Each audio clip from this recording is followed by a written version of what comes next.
Yeah, hopefully not. Shit, we already giving them money. Anyway, all right. Look like we on. So I'm going to open up. All right, shalom, shalom. Shalom. First and foremost, we want to give all praises, honor, and glory unto Yahweh, Bahashem, Yahweh Shai, Bahashem, Chakodash. Double honors to the apostles and others, a great millstone. Peace and salutations to the elect. I'm the brother Aina from GMS Dallas, and have the elder Yasazak here as well. And we're going to be continuing this series. Okay. Right now we're in the book of Second Esdras right now, specifically chapter 13. We did up to verse 20 in the last lesson, so we're going to continue on in verse 21. So this is like part two of Second Esdras 13. All right, so Lord willing, Abaratazad is edifying, and with this chapter, again, this is a chapter we get a lot. So we're gonna go over, some points that we bring out often. Did you have any points, Laquan, before we get started? Let's roll. All right, cool. Let's get my sword as well. All right, this is Second Ezra chapter 13, and in verse 21. Now this is the angel, interpreting the vision, all right, that Ezra received. Okay, it says the interpretation of the vision shall I show thee, and I will open unto thee the thing that thou hast required. All right, it says whereas thou hast spoken of them that are left behind, this is the interpretation. Okay. Now let me say something real quick on that. You see how the angel is giving him the interpretation of what he seen, what he witnessed. Same thing is happening with us. You see, that's why the scripture says it's the scripture is of no private interpretation. You see, so when everybody's wondering, the Lord revealed unto us. You see, and He charged us with explaining it to the world, whether they hear or forbear. You see, so that private interpretation, well, how people will tell you, well, this is what I think, or what I feel in my heart, or this is how I feel. Okay, that's not what the Lord dealing with. No. The Lord is telling us what's coming so that we can tell the whole world, so that the Israelites of the elect can get it and the rest of the world can be condemned. But this thought that all these Trump need a prophet right now, but he don't have one. You see, he don't got nobody that's gonna tell him this is what's going on in the Bible, because as much as he loved 2 Corinthians, he ain't even close. Yeah, true. You know what I'm saying? So that private interpretation, no. This is what it is. You have to know what it is, and trying to figure it out and guessing and all that. That's what I'm saying. The Holy Spirit has been put on us, and we study. We study the scriptures to know what's going on. Go ahead.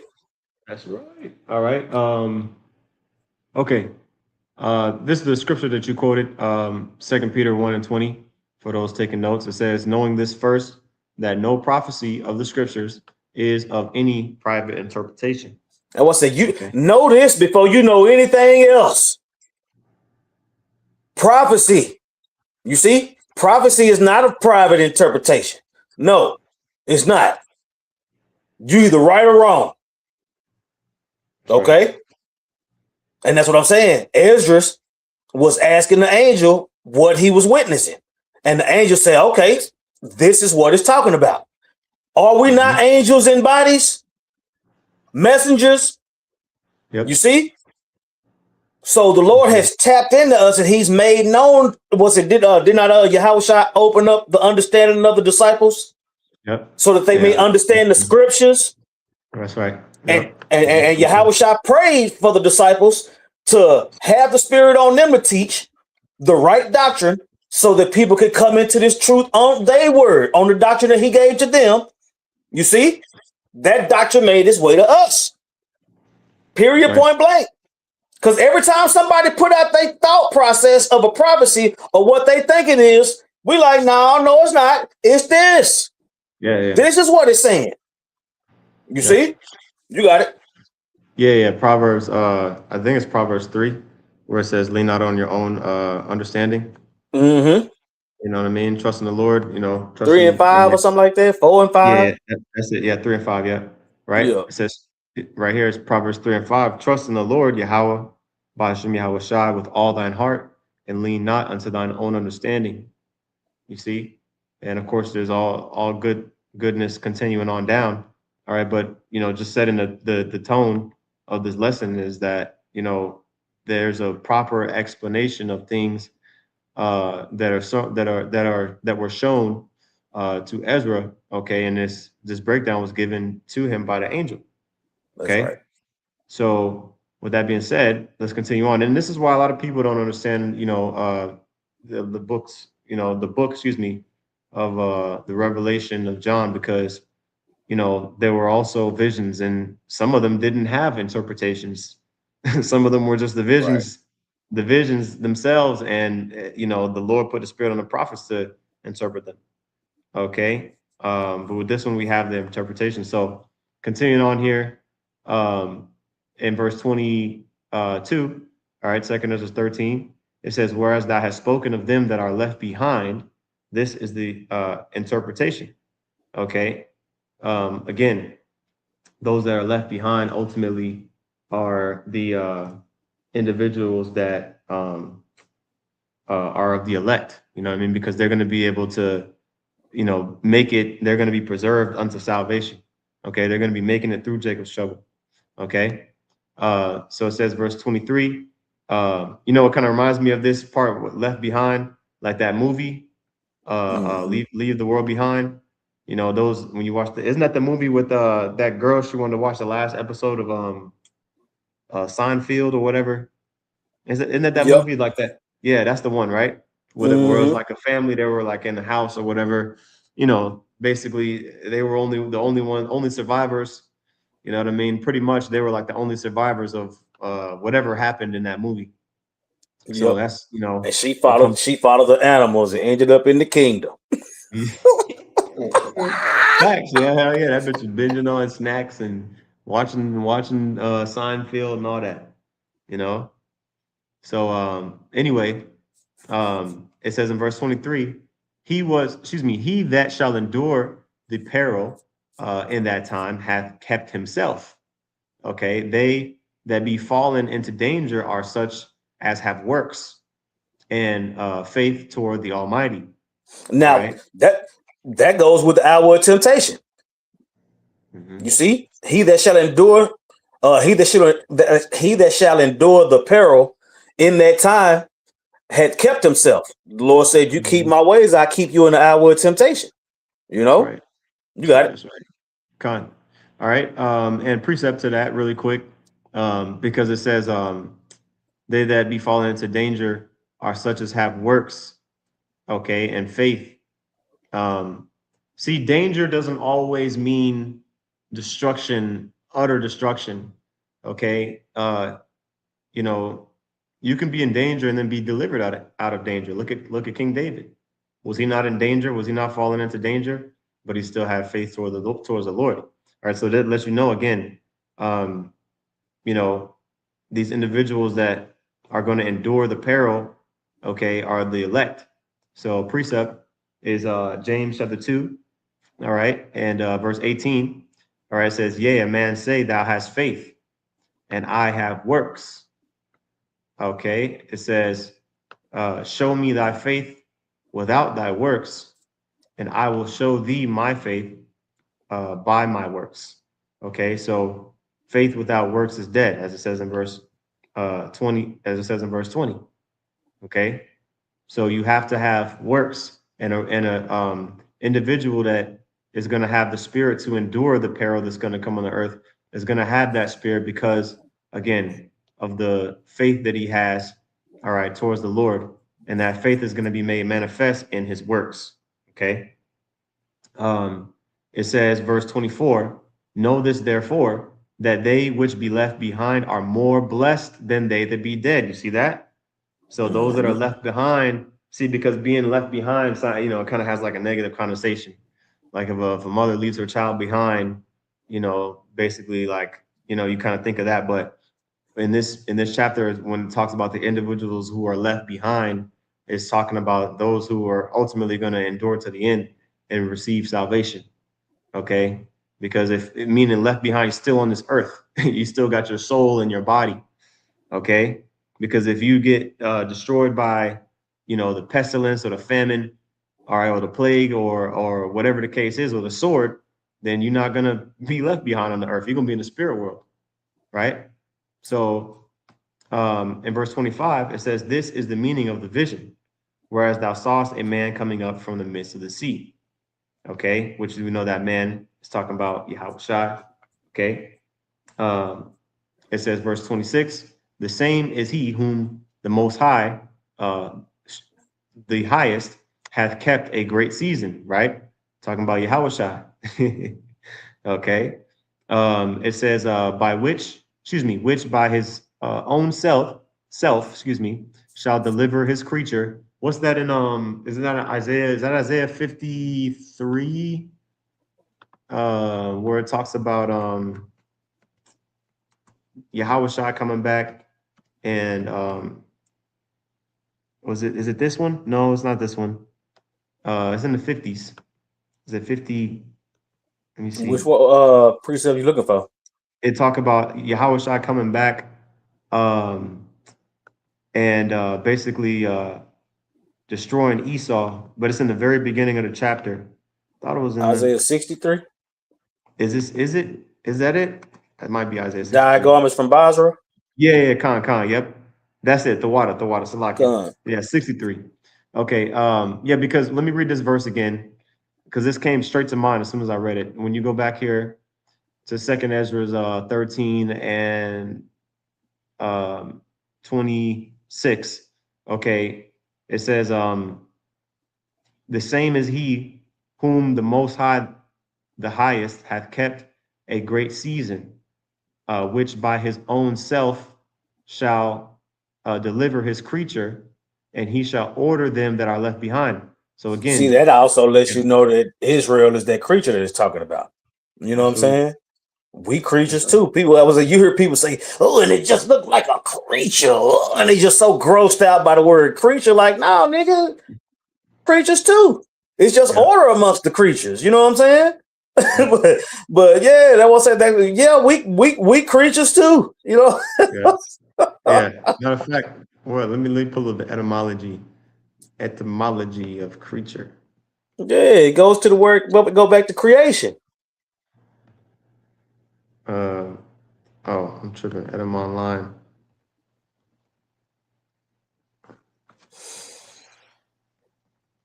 Yeah, I thought I had a tab pulled up, but there we go. Creature. Okay, let's see. Yep, like you said, creature, anything created. Okay. I said we was a part of the creation story. Mhm, Yeah, let that creature that come. Said, what's it? Let the creature come out of the waters. mhm, Let the creatures come up out of the waters. mhm, In abundance. Was it Genesis 1:20? Yeah, mhm. Genesis 1:20. Let that creature that come up out of the waters let that creature have life. Con, yep, yep. It says, let's see here. Ooh, Yeah, the New Testament, it talk about us being new creatures. yep. It says a thing created, most commonly a living being. And then down here, it says, the meaning, a person who owes his rise and fortune to another. Okay, person who owes his rise and fortune to another. So the fact that we are even like in existence is because of another, which is, you know, Yahweh Bahasham Yahweh Shah. So yeah, that's dope. So anyway, yeah, because after reading this, right, which by his own self, when it says back in Second Ezra 13 and 26, especially the part of this verse where it says, which by his own self shall deliver his creature. That's part of the verse made me think about Isaiah 63 and 1. Okay. Um, specific. Well, actually, you know what? Specifically verse 3. Okay, where it says, I have trodden the winepress alone, and the people, excuse me, and of the people there was none with me, for I will tread them in mine anger and trample them in my fury, and their blood shall be sprinkled upon my garments.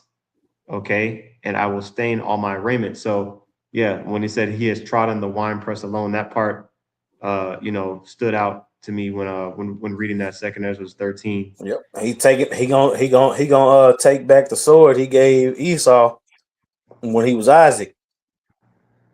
Yep. You know what I'm saying, bro? That's Just right. think about that. The Edomites, I would say, when the Lord was on the scene, the Romans was in power.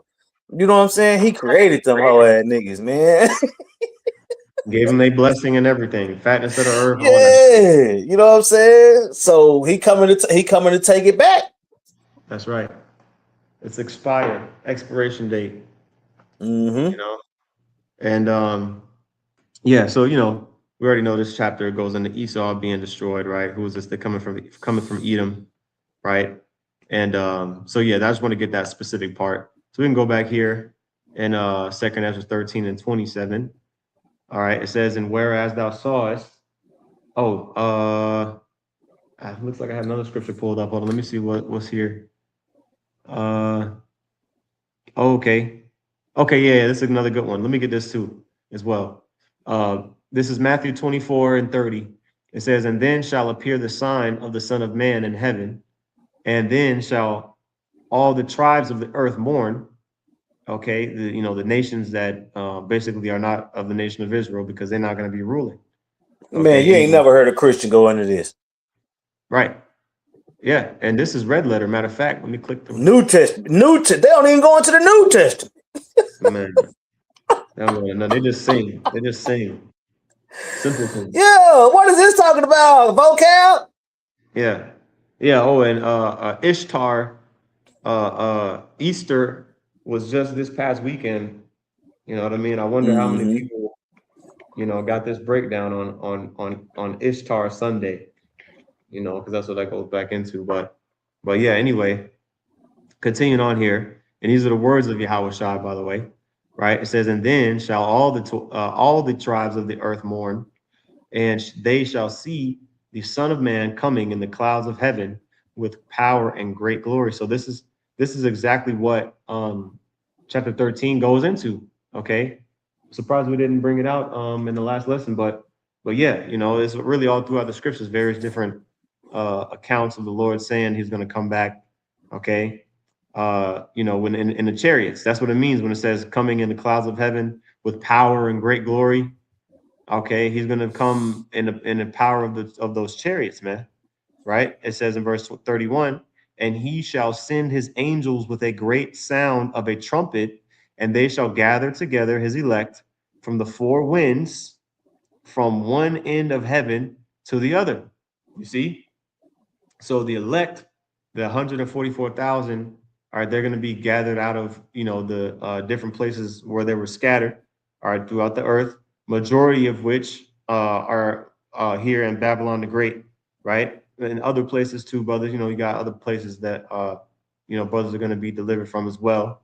All right, but a majority of this word is getting pushed out here, in Babylon the Great. Majority of the information is coming out here. The churches are here. And so going back to Second Ezra 13:27. All right, it says, and whereas thou sawest that out of his mouth there came as a blast of wind and fire and storm, and that he held neither sword nor any instrument of war, but that the rushing in of him destroyed the whole multitude that came to subdue him. This is the Now check this out. This is how we know that the Lord ain't gonna have blood all over him. Right. What you read in Isaiah 63, you know what I'm saying, is symbolic of the destruction that he's gonna bring and how many people gonna die in that destruction. But this right here is what lets us know that the Lord ain't finna come down. You know what I'm saying? Like the way that it was depicted with the IUIC when they had him coming with his eye messed up and his clothes tore off, like he just really, really fighting. Nah. No, they already put their hands on it. Con. They already got that in. So yeah, they not the Lord ain't gonna he ain't taking no L this time. You know what I'm saying? He coming back to destroy and get wickedness out the planet. You got it. Mm-hmm. Yeah, what's that in is that in Psalms? Yeah, Psalms 58. Another precept to what you're talking about, like how the Lord ain't gonna it's not literal, but Oh, it's dance in the blood of the wicked. this one right here. Yeah, I got it in Yeah, we Psalms. ain't gonna be doing the James Brown in their blood. Yeah. You know what I It's mean? gonna be that much blood. I want to say it's gonna be that much blood, but that Yeah. ain't. You know what I'm saying? Yeah. That's not that's just like how Jake be wanting their boots licked and all that type of stuff. Like, Yeah. man, having the dust licked for your feet mean you on top. Mean that's rulership. It's a metaphor. It's symbolic. You know Yeah. what I'm saying? Jake be wanting to take the symbolic stuff and do it literal and do the literal stuff and make it. That's what I'm saying. You want to Edomite licking on your shoe, but the mark of the beast is spiritual. Yeah. You know what I'm saying? You Well, see how they all twisted up? fine. I was gonna say, if that's the case, then that means we're gonna be literally sucking the breasts of kings. That's what I'm Like saying. Come because on, man. you know what I'm saying? That's why you got Hakkad talking about King Solomon, somebody, woman swallowing semen and stuff. Like, no, bro, what are you talking? Yeah, No, man. yeah. No, that's not it. Yeah. That's not it. I know that's what you thought, but that's not it. Yeah. So, But that's what private interpretation look like. exactly. You see, Exactly. that's some old 2 + 2 = 22 ass shit. Mm-hmm. You got it. Right. So, that's the precept there. So you can take the notes on that. Going back to 2 Esdras 13, and here's the interpretation. All right, verse 29, it says, Behold, the days come when the Most High will begin to deliver them that are upon the earth. Okay, and I'm not gonna read it, but I'm gonna just pull it up for y'all. 1 Thessalonians 4, okay, and 16. All right, read this. All right, read this.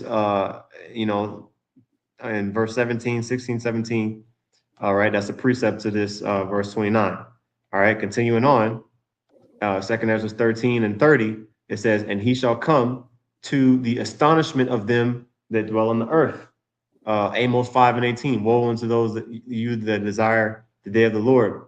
For what end is it to you? Right? Okay, continuing on in verse 31. And that's that specific, I think that's Amos 5, isn't it? Amos 5 and 18. Let me just double check. Amos 5 and 18, just for clarification, is talking about Israelites, that say that they want the Lord to come back, and they're, really they're wicked, you know what I mean? And then here in verse 30, okay, all right, when it says, and he shall come to the astonishment of them that dwell in the earth, it's not only going to be Israelites that are astonished, there's going to be heathens too, that are also going to be, astonished as well, because they're going to be fighting amongst each other, and then they're going to basically come, together, try to quote unquote come together and defeat the Lord, right? Yeah, Ronald Reagan brought that up.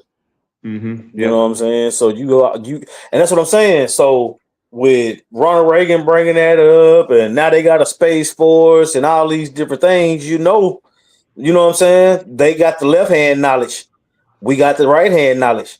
You know what I'm saying? But the right hand is stronger than the left hand. So the Lord got them. They know what's coming, but they fighting against it anyway. They already in that yet there's fight spirit. He already hard in their heart. You know what I'm saying? Yeah. But even when he flexes his power, when he show the world his power, they still gonna have to fight. But you seeing glimpses of it now. You got it. Yep. All right. Yeah, these niggas flying across the moon. You got a nigga going to the moon, And even when they interviewed them, that coon nigga, he might be a tear, I don't know. He was like, no, this ain't black history. This is not women's history. This is human history. This is Man, history, you remember mankind history. Whitey on the moon. Joshua would put that in the chat the other day. I don't know if you heard it, but it's a old musician back in the day named Gil Scott Heron. That's his name, but he got a song called Whitey on the Moon, and he made that shit in the 70s. Damn. And he was talking about all this bullshit that's going on in the world while Whitey on the moon. Yeah. No, because you know what's so funny? We were just making this point, like not even a year ago, like 6 months ago, not even a year ago. Like, why hasn't this man been back to the moon? Blah, blah, blah. And when we asked, I remember we brought up the point, this same point at camp. Why hasn't Esau been back to the moon in 50 years or whatever? And you asked ChatGPT. They said, well, because the technology was destroyed, the program was done away with, blah blah blah. And then now here come out of nowhere, like like where was the news leading up to? Yeah, hey, we're gonna send a crew like out like to pass the moon, like very close within its orbit. Like there was no like build up to it. You know what I'm saying? It just kind of just happened. Right. Like you know what I mean? Like there was way more coverage on the war in Iran, a million times more coverage on that. You know what I mean? Than this shit just going up to the moon. Like it was kind of just random. Like damn, they just shot some niggas up in the moon today. Like you know what I mean? It's so we already know that shit. Like Esau gonna try to do. He gonna try to work his magic because he got that good graphics now. Back in the '60s, that shit was looking tanky. But super bread in circus. Yeah, you know what I'm saying? They got AI videos now, so they can make some shit look real now. That's the real reason why he had to slow it down because he ain't had a technology to make the videos look real and shit. You know what I mean? Yeah. But anyway, that's a side note. Because really at the end of the day, okay, again, all this bread and circus is gonna come to naught. All right. When all hell breaks loose. Okay. So in verse 31, it says, and one shall undertake to fight against another, one city against another, one place against another, one people against another, and one realm against another, which we're already seeing that working towards coming into fruition with Israel and America going to war against Iran, okay, and other things, people being divided, amongst their own houses, right? It says in verse 32, and the time shall be when these things shall come to pass, and the signs shall happen, which I showed thee before, and then shall my son be declared, whom thou sawest as a man ascending. You see that this is talk about prophecy of the Lord coming back. You see? So you can't tell us that this ain't canon. Yep. You know what I'm saying? You can't tell us that. Yeah. We telling you it is. You got to make the adjustments. We don't. This is what it's talking about. Your interpretation is a private interpretation, and it's fucking wrong. Mm-hmm. How about that? Yeah. The prophets, the Bible is for the prophets of Yahweh Hashem Yahweh Shai. Everybody else just got one. Go ahead. Yep. The son. All right. Then shall my son be declared. Again, we're in the Apocrypha, but it's talking about the son. This is talking about Yahweh Shai before he was even born. Mm-hmm. Okay. Whom thou sawest as a man ascending. Okay. And even when you read, was that Acts, the first chapter, starting around the 9th verse, talk about the angels said, hey, the same way you saw the man, son of man go up into heaven is the same way he's going to come down when he delivers, the elect, roughly paraphrasing. Okay. So Yahweh Shai, he's the only one, all right, that ascended up into heaven, after being resurrected, and so verse 33, it says, and when all the people hear his voice, every man shall in their own land leave the battle that they have one against another. You see that? Priest that come to mind is Psalms, the 2nd chapter. Why do the heathen rage and the people imagine a vain thing? The heathen raging is these different, heathens going to war with each other, you know, trying to usurp authority, establish their you know, government, one world government over the earth. Okay, all for the Lord to come and, you know, spawn do that shit at the last minute. Okay, it says verse 34, and an innumerable multitude shall be gathered together as thou sawest them, willing to come and to overcome him by fighting. Okay, again, this is the setting or the theme of World War III. Okay, it says, continuing on in verse 35, but he shall stand up upon the top of Mount Zion, okay, and Zion shall come and shall be showed to all men, being prepared and builded like as thou sawest the hill graven without hands. So Zion, which I think we brought up last time, to Zion, which means monument. Okay, to Zion, which means monument, is basically a monument for salvation. It's a sign for salvation. Okay, so when we see the ships, when we see those chariots of the Lord coming, we know what that monument of salvation is here.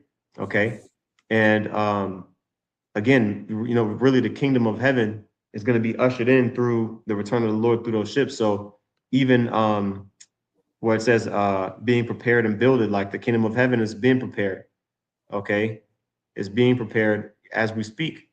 Okay, and when we see Yahweh shall return back in them ships, that's when we know it's time to that it's ready, and it's time to you know, experience it. Okay, and of course that hill graven without hands is talking about that huge chariot. And I went back to Quan and I watched Independence Day, just like the first 15 minutes of the movie because it was so corny at the beginning, but like that first opening scene, because I never watched the movie before, but that first opening scene, like the very beginning of the movie, where it shows like the, you know, the moon, and then it shows that chariot. Well, that big ass, the chariot was so big, basically, like you couldn't see the end of it. Like the camera was situated like on the moon, looking at Earth, and then the chariot came like from behind the camera, and then like you couldn't see the sides of it. You just saw a big ass chariot, and it was like an overcast, cast a big shadow on the moon. And then in that movie, that Independence Day movie, they said that the object had the 1/4 of the mass of the moon.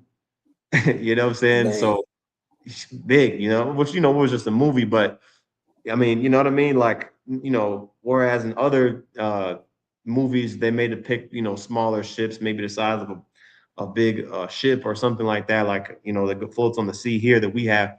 But in that movie, it was like a continent sized, you know, like a country sized chariot. You know what I'm saying? So yeah, so just imagine that in righteousness, you know what I mean? Um, and it says verse 37, okay, it says, and this my son shall rebuke the wicked inventions of those nations, which for their wicked life are fallen into the tempest. Okay, which that tempest we already went into. You know, that the chariots are going to be emitting those laser beams, man, vaporizing the armies of Esau, okay, and the other nations. All right. I was It says, saying this is nearer than we believe. right. This prophecy is nearer than we believe, man. You see? So we've been going into this chapter to explain what people been wondering about all these years. Every time, everybody that got a Bible that's wondering about what it's talking about, the Lord sent the prophets to explain it. You know what I'm saying? But the understanding will come in waves. That's right. You got it. Con. Yep. Yep. And we're only halfway through the lesson, so I'm gonna try to speed it up a little bit. Okay. I'm gonna finish verse 38.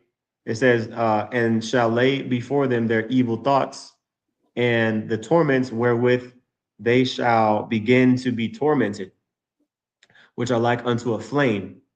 Okay. And he shall destroy them without labor by the law, which is like unto me. Okay, so that righteousness of you know, the word is gonna ultimately be enough to destroy anything. And like the scripture says in what is that? Is that in Isaiah 60? The word of the Most High does not come out void. You know, 55. oh, 55, the water. The word of Yahweh Shem Yahshua is not void, man. Okay, and Psalm, I'm sorry, John, St. John chapter 1, talking about how Yahweh Shai, is that word in the beginning of the word. In the beginning was the word, excuse me. Okay.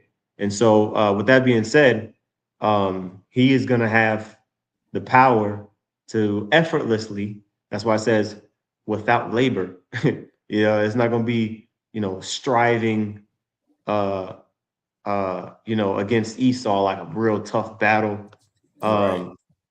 Matter of fact, precept that comes to mind um, is this one here, Isaiah. It's Isaiah 45 and 9. Man, yeah. And you got to read and we see, like, if anybody's taking notes on this, you really should read the whole chapter. Starting at verse at the top, I should say, at least, and read down. But we're gonna, for time's sake, we're just gonna get the point in verse 9. It says, "Woe unto him that striveth with his maker. Let the potsherd strive with the potsherds of the earth. Shall the clay say to him that fashioneth it, What makest thou? Or thy work? He hath no hands." It says, an individual that strives with his maker, you're trying to plead with the Most High, you're trying to argue against the Lord, okay? You trying to fight against the Lord. He made you, nigga.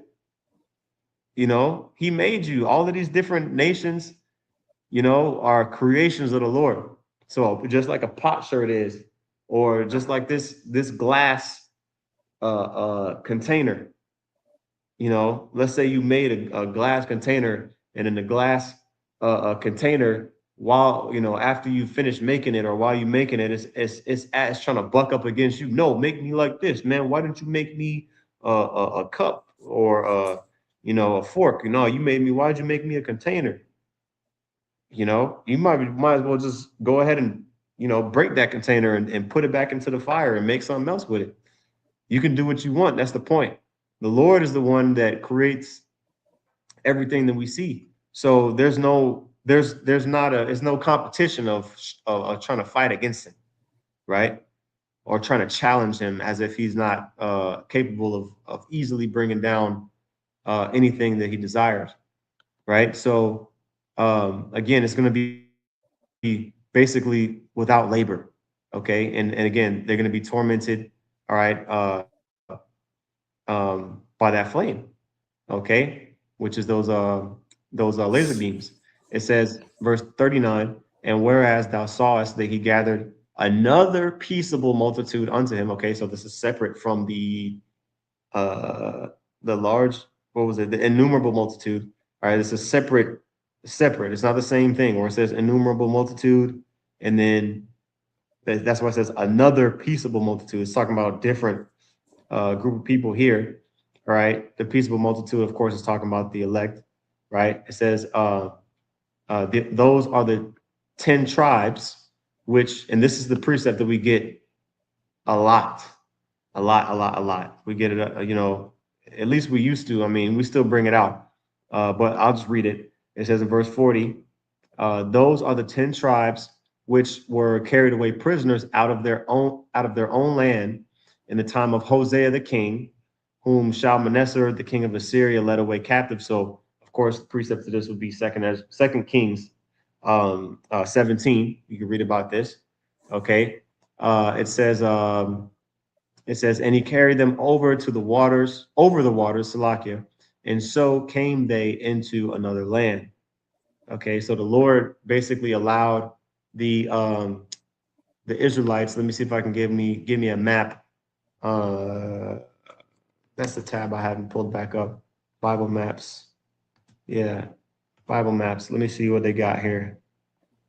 I had BibleMaps.com. This is I like this. I like this website. You just gotta find. You just gotta find one that you like. Damn. Okay. I guess they charging for them now. Damn, they used to be free. Yeah, Nigga Esau said boy. add to cart. Yeah, damn. You got to pay $1.50 for each map. These niggas got 1,000 maps. Hold on. Let me see something. Empires. Let's try this. Let's see if they got one for the Assyrian Empire. Let's see here. Hittite, Assyrian. Here's the Assyrian Empire, Babylonian Empire. Well, you know what? I guess we can just do a regular map. There's some bullshit. They didn't used to be like this. Or maybe it's a different website. I thought it was BibleMaps.com. Maybe it's another one. But anyway, if you just go on, let's just go on maps real quick. Okay. And let's just type I just want to show on the map the globe real quick. Okay. And let's just do a normal thought you could, oh, here we go. Let's just do this version just for now. Okay, so the Assyrian Empire would have been in this area of Iraq. It would have been in this area of Iraq. Iraq, Eastern Iraq, Western Iran, in this area, right? And basically, through the spirit, gosh, I'm just trying to just move the damn map, man. There we go. We believe that they escaped. Okay. When it talks about, let me go back and read this verse real quick. All right. Where it says in the second half of verse 40, all right, it says, and he carried them over the waters. Okay. And so they came into another land, but they took this counsel among themselves, all right, that they would leave the multitude of the heathen. Okay, so during this time, Israel, all right, the 10 tribes, aside from Judah and Benjamin and some of Levi, all the other tribes were taken away captive, which is why I was trying to use the map that had like the boundaries of the Assyrian Empire. Matter of fact, I can just Google it, I guess, right? Assyrian Empire map.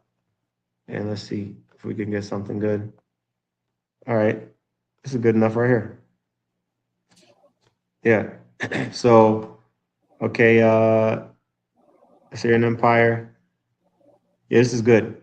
So, let me click on this. So you can see here kind of how you have going all the way, like pretty much most of modern day Iraq, right? You can see here modern day Iraq, which would be like north of Saudi Arabia. Obviously, it stretched west into the Mediterranean Sea, but the core of it was pretty much like as you see here, like this area of the northern Arabian Peninsula. All right, north of the Arabian Peninsula. Now it went all the way to the Persian Gulf. All right, past the Tigris and the Euphrates River. All right, so just giving you that visual there. Now, and the light green is pretty much when it was in its height, and you can see kind of where it started, which is the dark green, right? With Nineveh, we talk about Nineveh being basically the capital of the Assyrian Empire, or one of the chief cities at least. But it said, I believe this is like the capital city. And then it expanded. It expanded all the way till it got to Samaria, right? And took away the Israelites from that area. So so with that being said, all right, this is going into just a little bit of quick little history. All right, it says in verse 41, it says, but they took this counsel among themselves, talking about the Israelites that were captive, that they would leave the multitude of the heathen and go forth into a further country. Okay, go forth into a further country where never mankind dwelt. Okay, so what's a country that never mankind dwelt at this point of what was it, around 600 700 BC? Okay, well, the land where never mankind dwelt, all right, it's talking about this area here, the Western Hemisphere. Okay. This was at this point, vastly uninhabited. Okay. By anybody really, because it was so far away from everything else. Like this was basically the known world at that time, and which is obviously huge. So um, there was really no reason to really try to go here. But the Spirit of the Lord, all right, the Spirit of the Lord hopped on, uh, you know, Jake to basically go from, uh, I believe it was the Persian Gulf, right, all the way around the southern Cape of Africa, okay, all the way to, um, North and South America, which it says the land of Arsareth, all right. Um, and so, oops, let me see here, trying to scroll up. Okay, so it says, verse 42, it says that they might there keep their statutes, which they never kept in their own land. And they entered into Euphrates by the narrow places of the river. Okay, so again, when you go on to look at this map, all right, the Euphrates, you can kind of see how the Euphrates um, empties out, all right, into the Persian Gulf. You see that there. You can see, I don't know if you can see this is the Euphrates River, right, which Babylon was right there on the Euphrates River. You got Euphrates River to the west and the Tigris River to the east. So that Euphrates River, okay, which started up, up north, flowed all the way down, okay, all the way down into the Persian Gulf, okay. Now, going back to the scripture, all right, it says they entered into the Euphrates by the narrow places of the river, okay, for the Most High then showed signs for them and held still the flood till they were passed over, okay. For through that country, there was a great way to go, namely of a year and a half, and the same region is called Arsareth. Okay, so this was the excuse me, this is the land. All right here, this is the land of Arsareth. Okay, this is the land of Arsareth. Okay, North and South America. All right, so that's why when these devils came over here, centuries later, what did I say, 1492? That's why there were people are already over here because those people were Israelites. Okay. And the route that they took was the same route that Solomon sent Hiram Abiff on. You know what I'm saying? Because they was like, that's how you knew it was a year and a half. When you go into the account with King Solomon and Hiram Abiff, it goes into how he would go over to that land and bring stuff back. You know what I'm saying? Yep. When you go into that history. Yep. 1 Kings 10 and 21, it says, and all King Solomon's drinking vessels were of gold, and all the vessels of the house of the forest of Lebanon were of pure gold. None were of silver. It was nothing accounted of in the days of Solomon. For the king had at sea a navy of Tarshish with a navy of Hiram. Once in 3 years came the navy of Tarshish, bringing gold and silver, ivory, and apes and peacocks. Right, you see that once every 3 years. You know what I'm saying? So it would take them a year and a half to get there, and a year and a half to get back. You know what I'm saying? For a total of 3 years, making that trip to Arsareth to go gather things for Solomon. You know what I'm saying? So of course, after the kingdom was rent and the kingdom was divided, you had the northern kingdom, which we go on into that history, And that's how they knew that route. Mm-hmm. You see? Yep. And it says specifically that when you go back in the scripture here, it says verse 44, for the Most High showed signs for them and held still the flood till they were passed over. So he allowed for them not to get, jacked up by the sea. And because they basically sailed across the world, you know what I'm saying? To get there, so it's not, what Esau tried to tell you hundreds of thousands of years ago when Russia and Alaska were touching, niggas went up across this stretch of land here and crossed over into Alaska and that's what Esau will tell you. That's what this devil would. So let's say you hear this explanation, this breakdown that we're given, and you're like, no, man, I don't know. That's hard to believe. Okay, well then guess what? You got to go off of what Esau tell you. That means you gotta adhere to the doctrine that individuals crossed over. What is this? What is this shit? The Bering Strait. The Bering Strait. Yeah, you know what I mean. Do you believe that the individual, however many tens of thousands or hundreds of thousands of years ago, Esau says it is, they crossed over the Bering Strait into Alaska, and then they walked all the way from Alaska all the way into Brazil and shit? No. Okay. It makes much more sense that the Lord provided a miracle, okay, for them to make it on that journey. You know what I mean? Them to be able to make it on that journey. So let me go back here to the scripture. All right. In verse 45, it says, for through that country there was a great way to go, namely a year and a half. And the same region is called Arsareth. All right. It says, then dwelt they there until the latter time. And now when they shall begin to come, all right, talking about the last days, the highest shall stay the springs of the stream again, that they may go through. Therefore sawest thou the multitude with peace.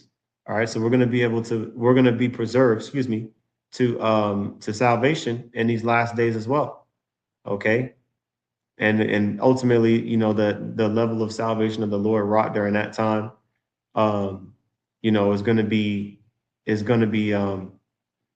topped, all right, by the stays of the spring being stayed again. Okay. And so it says in verse 48, but those that be left behind of thy people are they that are found within my borders. Okay. So ultimately those that again are still here on the earth. All right. Those during these times that we're in now that are still here on the earth, those are the elect, that's going to endure Jacob's trouble and going to be delivered through it. Okay. Let's see here. Oops, I didn't mean to click that. Verse 49, it says, now when he destroyeth the multitude of the nations that are gathered together. All right. Hold on, let me see what verse I'm at. Hold on. Okay, yeah. Verse 49, it says, now when he destroyeth the multitude of the nations that are gathered together, he shall defend his people that remain. Okay, again, that salvation is going to come right before the chariots. So you're going to have of course the MOTB, right? All right, going on at the same time as World War III. Okay. Get Revelation is 15 or 16 where it's talking about we getting delivered after conquering the beast, his image and his mark. Yeah, well, I think it's 14 that matter of fact, go to 20. Go to 20. Go to 20 and 4. Okay. Because we already mentioned how it was going to go into the hour of temptation, right? So this is the verse that you just read. That's what made me want to go get this right here. Okay. Yeah, I'll get Revelation. this. Revelation 16. Revelation 15. Yeah, 15? Where it's talking about looking down on the destruction. Oh yeah, you're talking about a sea of glass, right? Yeah, there we go. Yeah, okay, I'll get this real quick. All right, this is second Esdras 15 and let's 2. see. Yeah, verse 2 it says, "And I saw as it were a sea of glass mingled with fire, and them that had gotten the victory over the beast See, and this over is his." what the angel is letting Esdras know. Mhm. You know what I'm saying? This is the interpretation. You see? So now we see in this portion of it. Finish reading that, and then get Revelation 20 and 4. Con. It says, and them that had gotten victory over the beast and over his image and over his mark and over the number of his name stand on the sea of glass, having the harps of the Most High. That's what I'm saying. That's being called up into the chariots, being beamed up, right? Going into the view from being delivered from the beast, his image, and his mark. That's right. Right? Which is the Edomites that want to put this chip in your ass. The Lord is going to deliver us from that. Con. Okay? That's what's coming. That's what the angel was explaining to Esdras. That's what we're explaining to you now. In case you were wondering. Right. Go ahead. All right. Can get in that scripture here, Revelation 20 and verse 4. Yeah, it says, and I saw thrones, and they sat upon them, and judgment was given unto them. And I saw the souls of them that were beheaded for the witness of Yahushua and for the word of the Most High, and which had not worshipped the beast, neither his image, neither have received his mark upon their foreheads or in their hands, and they lived and reigned with Mashiach 1,000 years. And the reason why I wanted to get that, is because Esdras was, you remember how Esdras was, woe is me, who's going to deliver me in those days? Mm-hmm. You know what I'm saying? He saw all of this. Mm-hmm. You know what I'm saying? All the prophets saw the same thing. They just described it different. You know what I'm saying? But it's all talking about the same thing. You see? That's right. So this is what Esdras was asking these questions, and these was the answers that he was getting. You see? Now, could you imagine if he went with the wrong message? We those runners that run with the correct message. Mm-hmm. You see? If you can't put all this together, you don't have the correct message. You got it. We can go back to Second Esdras. Yeah. Con. All right. Going back here, second Esdras 13. And I read verse 49 already. All right, the Lord going to defend his people. Verse 50, it says, and then shall he show them great wonders. Okay. The main great wonder being the deliverance of the elect, all right, into the chariots, and the transformation from the fleshly bodies into the heavenly bodies. Okay, these earthly bodies into the heavenly bodies. It says in verse 31, then said I, O Lord, that bearest rule, show me this. Wherefore have I seen the man coming up from the midst of the sea? And he said unto me, like as thou canst neither seek out nor know the things that are in the deep of the sea, all right, even so can no man upon earth see my son or those that be with him, but in the daytime. Okay, so until Yahushua reveals himself, uh, you know, um, basically you're not going to be able to see him. And even when you go into the top of this chapter where it talk about there arose a wind from the sea, that's talking about the heavens anyway, which we broke that down Right. in the previous lesson. I was just about to say that don't mean the Lord coming up out of the waters, but you explained it. Yeah. Sees the heavens. Exactly. All right. All right. So verse 53 says, this is the interpretation of the dream which thou sawest, and whereby thou only art here lightened. Okay, so you got that special vision. That's why you really don't see like a parallel prophecy or anything like that regarding, especially like the part where we talk about the land of Arsareth. It really only appears in this chapter. But hey, Ezra got special visions. So it says in verse 54, It says, for thou hast forsaken thine own way and applied thy diligence unto my law and sought it. Thy life hast thou ordered in wisdom and hast called understanding thy mother. And that's what we should be doing. So was that Sirach 39? See if I can pull it real quick. Sirach 39, being occupied in prophecy and in the meditation of it, right? Sirach That's a 39 and commandment. 1. Exactly. Right. It says, but he that giveth his mind to the law of the Most High and is occupied in the meditation thereof will seek out the wisdom of all the ancient and be occupied in prophecies. All right. So just like somebody asked, what's your occupation? What's your job?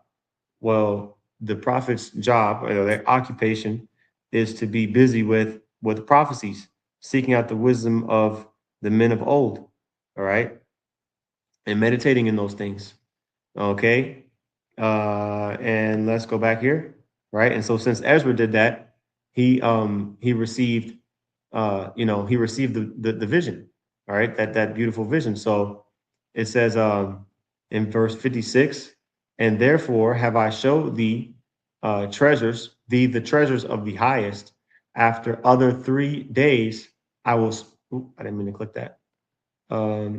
After other 3 days, I will speak other things unto thee and declare unto thee mighty and wondrous things. You see, Okay. so he's literally being taught from the heavens Yeah. what to write down for us to understand. Come. So to document this conversation that he had with the angel for us to understand, hey, call Allah Yahweh Shem Yahweh Shai. That's what I'm saying. So if anybody else, so for all the people out there that's wondering what the Bible is really talking about, they're gonna tune into the prophets, and that's the hopeful elect. That's who the hopeful elect is. Everybody else want to tell you what they want to tell you. No. That's what I'm saying. When you sit in the classroom, or if you watching the videos, it's a classroom setting. You know what I'm saying? So the arguing back and forth and all that, these people on the comment board didn't do that with their teachers because they'd have kicked you out the classroom. Just like we'll kick you out the comment board. Yep. No, this Yep. is a lecture. This ain't no discussion. We Fact. telling you what it is. If you believe that the Bible is the word of God, but you don't understand it, your best bet is the prophets. Mm-hmm. That's it. You got it. It says, verse 57, 2 Ezra 13 and 57. Then went I forth into the field, giving praise and thanks greatly unto the Most High because of his wonders which he did in time, and because he governeth the same, and such things as fall in their seasons. And there I sat 3 days. So Meditate. Ezra, yeah, exactly. He was taking it all in, and then you got to do that sometimes, like especially, when you get, information that challenges the core view of reality or perspective of reality. You have to let it marinate a little bit because you don't want to vomit it up. You don't want to reject it. Like, you know what I mean? You got to take it all in. And so, that's part of it as well. Meditating on the information. All right, praying to Yahweh Shem Yahweh Shai, just continuing to sup with the Lord, so that way, you really, are able to sink in your roots into the soil and really, really get it, get into this thing on an intimate level. So I was that gonna say, was get that with all I get understanding. We can close with that. okay. That's in the that's not in the Apocrypha, is it? Nah, that's Proverbs Okay. 3 and 5. Well, we just got that's the same one we brought out earlier, I think. Hold on. Yeah. Is that the same verse? Let me see. Uh There we go. okay, here we 4 and go. 5. Yeah. Oh, nah, hold up. Yeah, 4 and 7. There we go. Yeah, this is it. This is Proverbs 4 and 7. All right. It says, wisdom is the principal thing. Therefore, get wisdom, and with all thy getting, get understanding. See what getting and get. See what we get from that. Yeah. Let's see here. I get it. Getting Yeah. Okay, Quanayan. that's two different words. Yes, well, no, it's the same. Quana is the singular version of Oh, okay. Quanayan, but we'll get it. We'll get this one. Okay, Quana. All right, which means to buy, to get, purchase, acquire, possess, create, obtain. Interesting. So to be bought, like that reminds me of oh, we quoted it earlier, Isaiah 55, at the beginning of the chapter, buy what is it? Bread without money, something like that. Mhm. Uh and let's see here. We are in Proverbs 4 and 7. All right, second definition, to acquire. I can't highlight this part, but it says to acquire for oneself. And then it quotes Proverbs 4 and 17. So acquire for yourself understanding. Okay. Right. And then that's And just like the mhm, Ethiopian eunuch, you know what I'm saying, which was a Jake. He was like, when was it Philip that asked him, he said, you know what you're reading? And he was like, mhm, if somebody teach me, I know. You know what I'm saying? So with all that getting, get understanding. You know what I'm mhm, saying? Rightly divide the word of truth. We can go all day with this thing, man. mhm. You see?